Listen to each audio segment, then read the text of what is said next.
In fact, there are two Croatias. On one side, the prosperous coast that thrives on tourism. On the other, the forgotten interior, especially the region of Slavonia. Heavily affected by the War of Independence in the 1990s, this region, once the country's breadbasket, now suffers from deep depopulation and unemployment, rates twice the national average. It is here that vulnerability explodes, especially among the elderly. 1 in 3 pensioners in Croatia is at risk of poverty, one of the highest figures in Europe.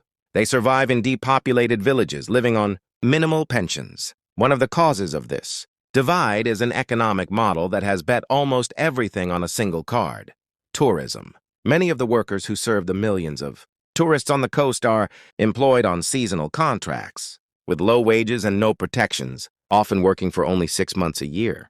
For the rest of the year, they depend on minimal subsidies or undeclared work.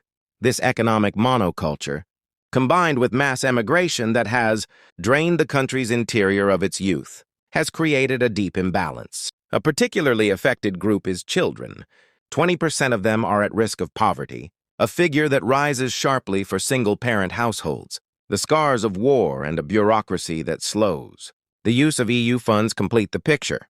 Number 8, Estonia. In 8th place, we find a country the world admires as a model of the future and innovation. Estonia, the first fully digital nation. Yet in this technological paradise, a darker side is hidden. To understand poverty here, we must look at those left behind by the digital revolution. Vulnerability has 3 main faces. The first, and most shocking, is that of the elderly.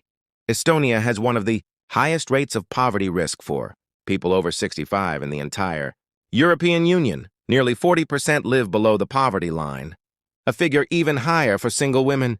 Their pensions have been virtually wiped out. The second face is that of the Russian-speaking minority, concentrated in the northeast of the country, a former industrial region left behind by the technological transition. The third and perhaps most affected group is single-parent families, whose poverty risk rate exceeds 30%. One of the causes of this deep social divide is, paradoxically, the very ultra-liberal economic model chosen by the country.